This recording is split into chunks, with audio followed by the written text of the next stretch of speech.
The gate had rusted through 23 winters. Meredith stood before it on a Thursday morning in late October, her breath visible in the cold air. Her fingers wrapped around a single brass key that had lived in her dresser drawer since Thomas died.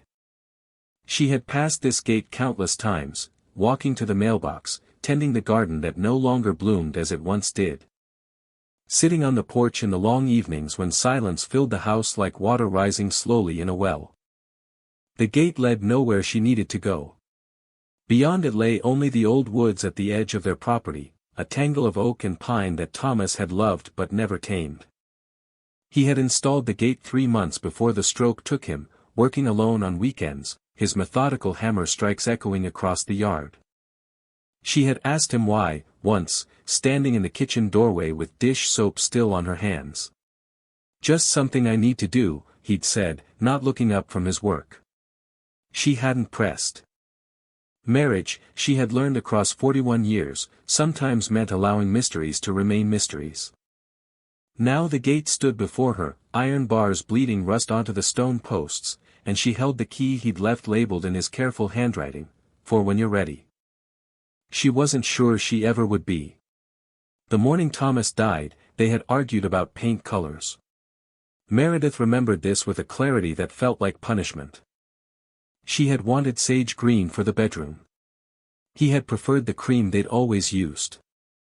Their voices hadn't been raised, they rarely were, but there had been an edge to the conversation, a small hardness that she regretted even before she found him collapsed in the hallway. Even before the ambulance, even before the doctor's gentle words that changed everything. The house still wore cream walls. She lived alone now in the 2-story colonial they'd bought when Margaret was still in diapers. Margaret was 51 now, living in Portland with her own family. Visiting dutifully every few months with her patient husband and 2 teenage sons who looked at their grandmother's quiet life with something between pity and incomprehension. They meant well. Everyone meant well. The months after Thomas's death had been filled with people. Neighbors bringing casseroles she couldn't taste. Margaret sorting through Thomas's clothes with efficient sadness.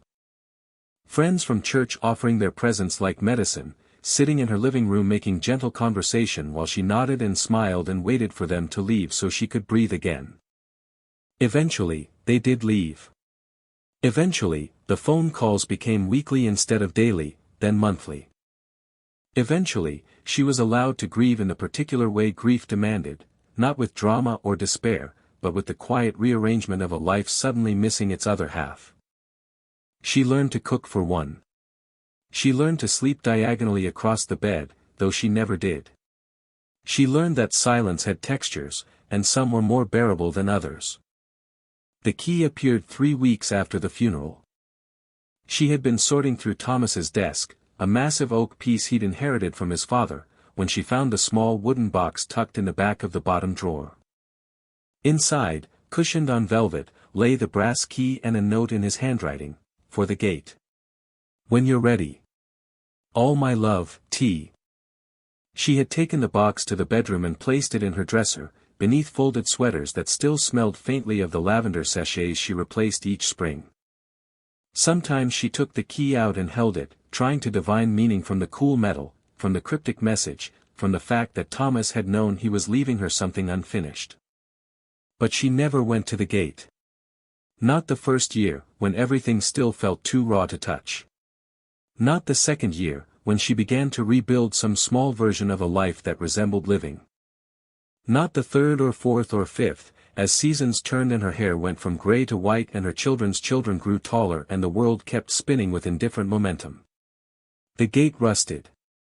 She grew older. The key remained in the drawer. Until this morning, when she woke before dawn with Thomas's voice in her head, not a memory exactly, but an echo of his presence, the way he used to hum while making coffee. The particular weight of his attention when he listened to her talk about the small architecture of her days.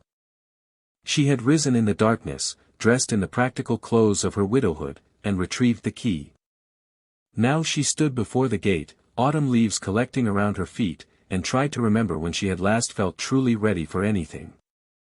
The key slid into the lock with surprising ease, as if the mechanism had been waiting, protected somehow from the rust that claimed the rest of the iron.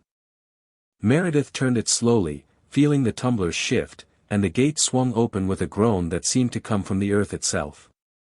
Beyond lay a path. She stopped, confused. There had never been a path here before, or had there?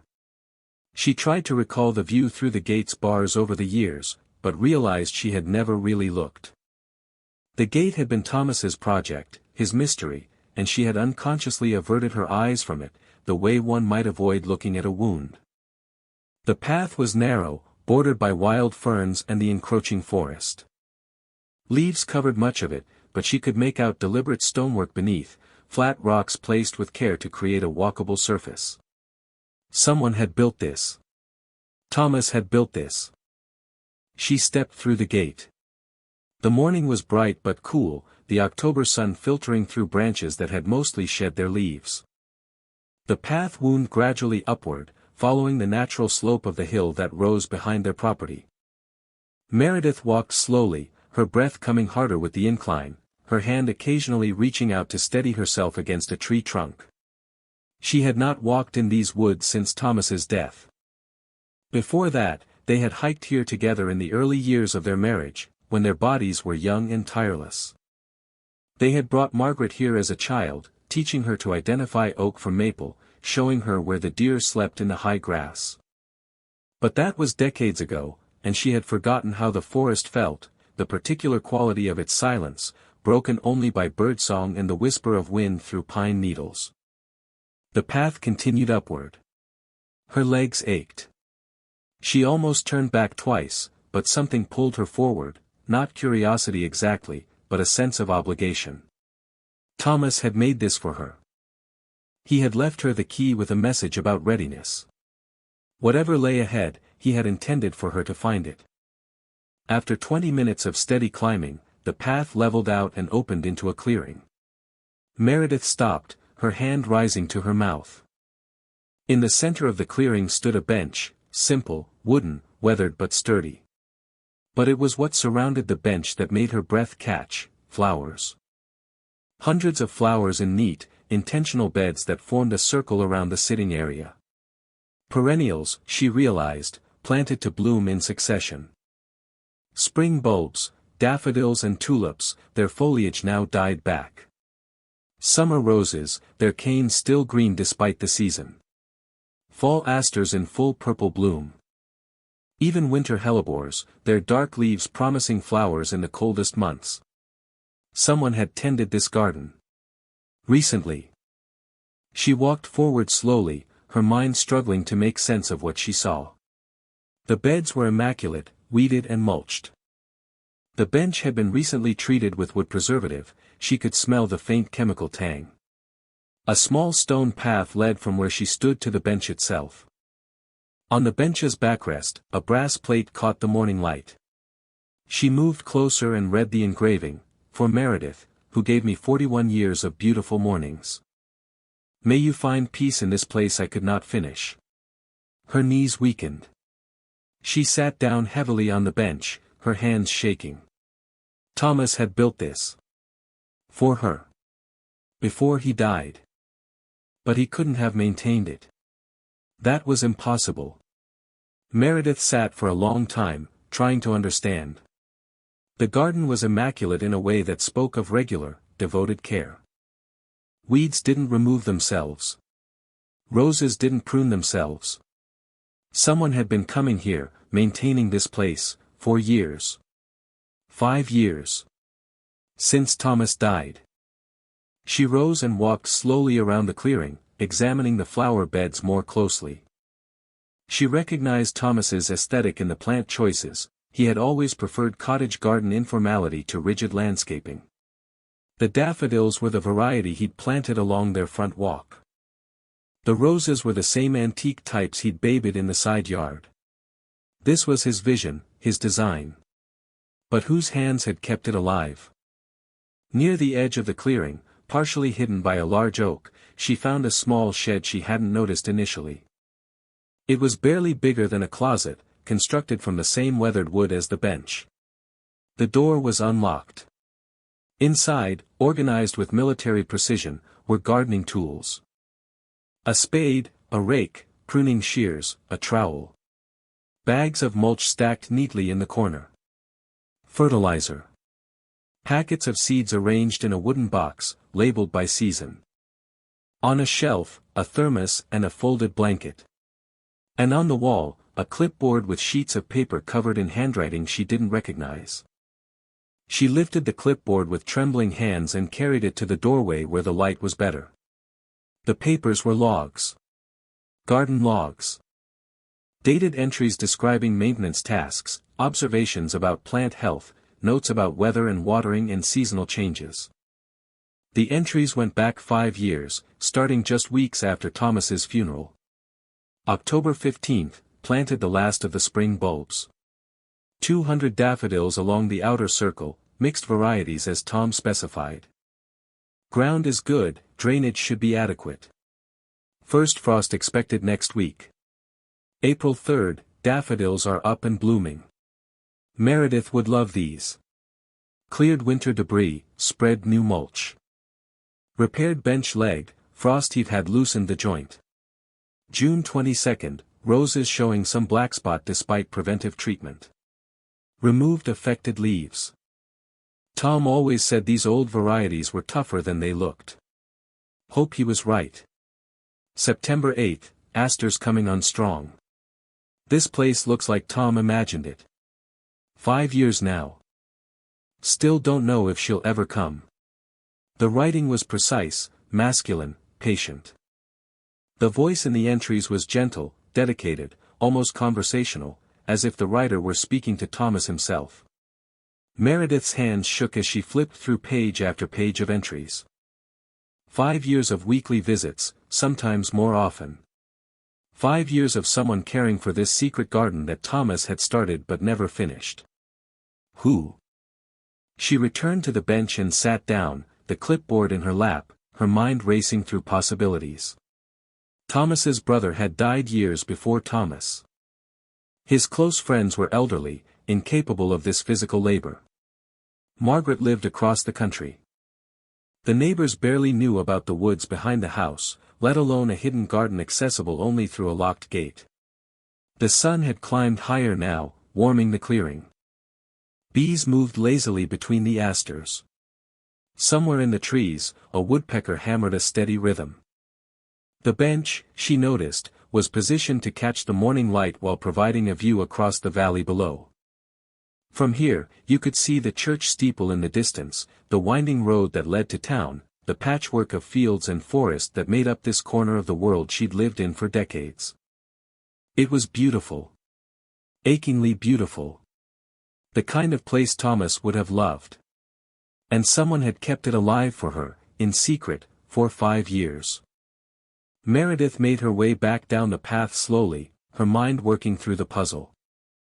When she reached the house, she went immediately to her study and pulled out the box where she kept important papers.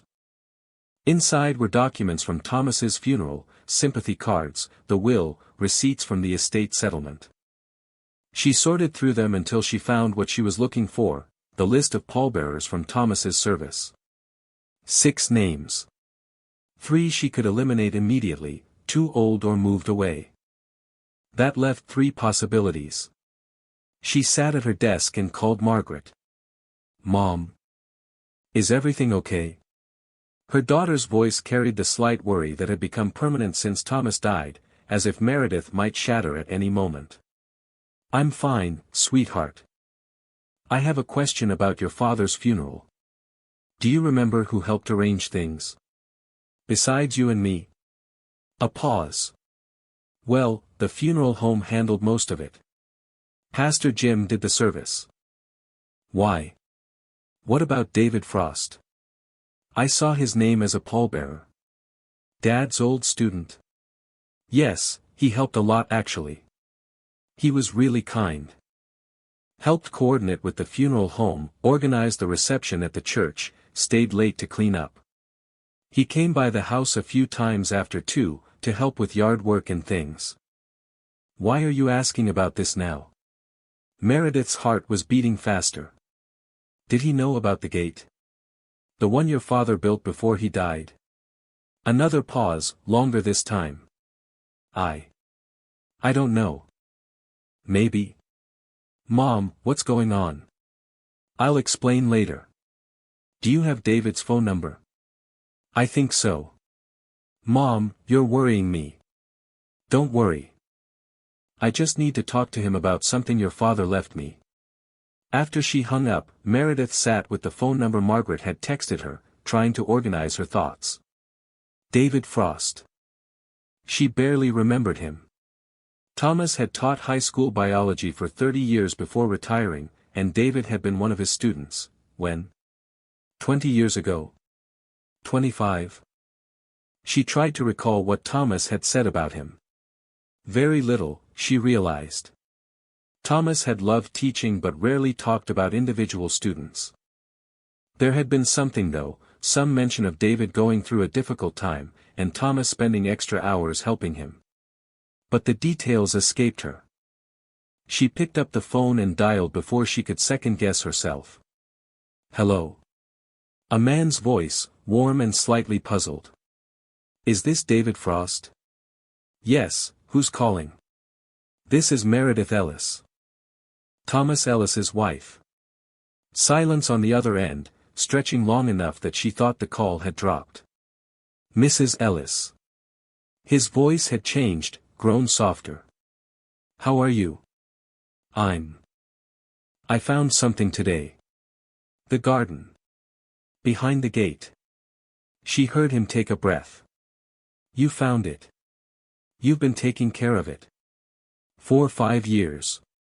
Yes. Why? Another long pause. When he spoke again, his voice was thick with emotion. Because I promised him I would. Because he saved my life. Because it was the least I could do. They met at the house 3 days later. David Frost was in his early 40s, tall and lean with the weathered face of someone who spent time outdoors. He arrived carrying a bag of bulbs and wearing work boots, as if he were here for another maintenance session. When Meredith opened the door, he looked at her with an expression of such genuine kindness that she felt tears prick her eyes. Mrs. Ellis. Thank you for inviting me. Please, call me Meredith. Come in. She had made coffee, set out the cookies that she baked but never ate, arranged herself in the living room the way she might for any guest. But her hands trembled as she poured, and she knew he noticed. I need to understand, she said simply. Please tell me. David cradled his coffee cup and looked at the photos on the mantel, Thomas and Meredith on their wedding day, Margaret as a child, grandchildren at various ages. I was 16 when I first met your husband, he began. My mother had just died of cancer. My father had left years before. I was living with my grandmother, barely functional, failing most of my classes. The school counselor assigned me to Mr. Ellis's biology class, thought maybe science would engage me. He smiled faintly. I hated biology. Meredith listened, her coffee growing cold. But Mr. Ellis. Thomas, he saw something. I don't know what. I was angry, grieving, ready to fail out and disappear. He started asking me to stay after class. Not for punishment, just to talk. About plants, at first. He had me help him maintain the classroom aquarium. Then the school garden. He never talked about my mother or my situation unless I brought it up, but he was just present. Steady. David's voice grew quieter. He told me once that taking care of living things was a way of taking care of yourself. That when you couldn't fix your own life, you could still make something grow. It sounds simple, but for me, at that time, it was everything. He set down his coffee cup. I graduated. Went to college. Became a landscape architect. Got married, had kids. I kept in touch with Thomas over the years, Christmas cards, occasional visits. He always remembered me. Always asked about what I was growing. 5 years ago, he called me. Asked if I could meet him for coffee. He told me about the stroke warning his doctor had given him. He told me about the garden he wanted to build for you, but that he was running out of time. He showed me the plans, sketches, plant lists, everything carefully thought out. A place you could come to find peace, he said. A place that would bloom in every season so you'd never be without flowers. Meredith's breath had gone shallow. He made me promise to finish it if he couldn't. To maintain it. To keep it alive until you were ready to find it. He said you'd need time, that grief couldn't be rushed. He said when you were ready, you'd use the key. Until then, I should keep the garden waiting. David's eyes were wet now. I promised him. 3 months later, he was gone. I started coming the next month. Once a week, sometimes twice. I brought my kids sometimes, they're teenagers now, and we'd work together. I never told anyone. It was sacred, somehow. A promise to the man who saved my life when I was broken. 5 years, Meredith whispered. I would have kept coming for 50. You were his whole world, Mrs. Ellis. He talked about you every time I saw him. The way you laughed at his bad jokes. The way you made the house feel like home. The way you'd lived a whole life together and he still couldn't believe his luck. David wiped his eyes. The garden was his last gift to you. I just kept it alive.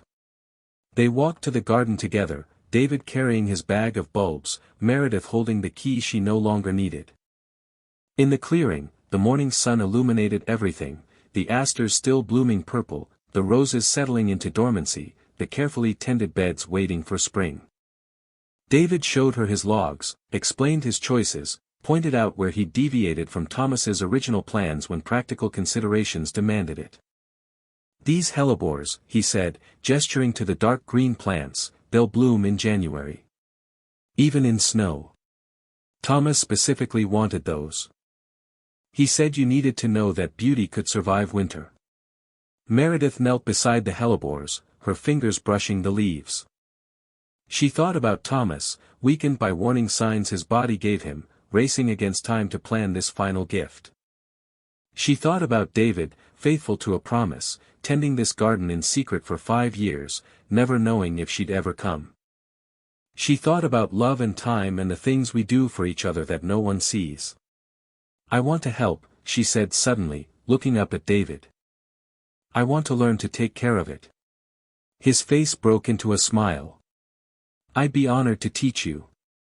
They spent the morning together. David showed her how to deadhead the asters, where to plant the new bulbs he'd brought, how to prepare the beds for winter. His hands were patient, his instructions clear. He talked about Thomas sometimes, sharing memories Meredith had never heard, small kindnesses her husband had extended, lives he'd touched. The quiet way he'd moved through the world leaving it better than he found it.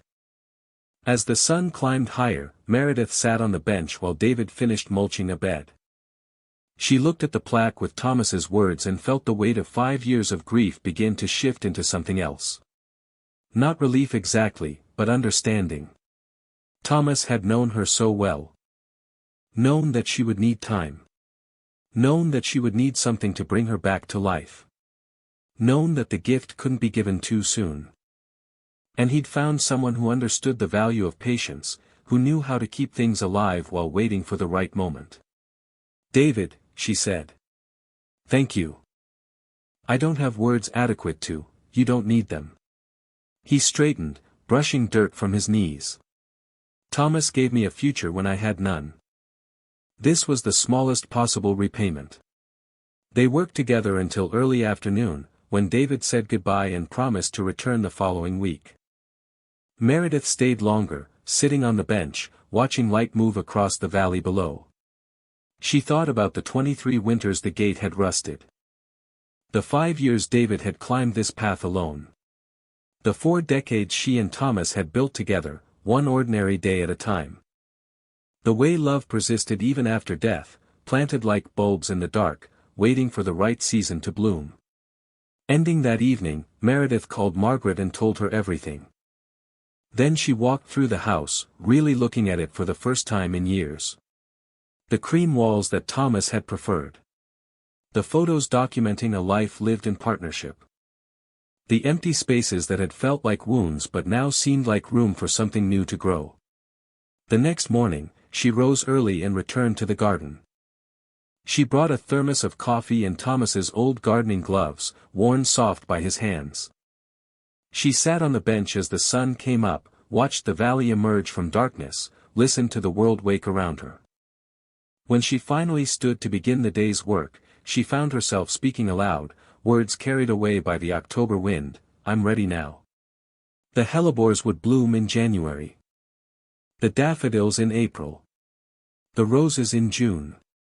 Season after season, the garden would turn, tended now by hands learning to nurture instead of merely endure. Thomas had left her more than a rusted gate and a key. He had left her a way back to living, patient as perennials, faithful as the man who'd kept his promise in the silence of the woods. Some gifts took years to open. Some took a lifetime to understand. The gate stood open behind her, no longer a barrier but a passage. Beyond it, she could see her house, the life she'd lived, the person she'd been. Ahead lay the garden, the seasons turning, the quiet work of making beautiful things grow. Both were hers now. The before and the after. The grief and the blooming. She picked up the trowel and began.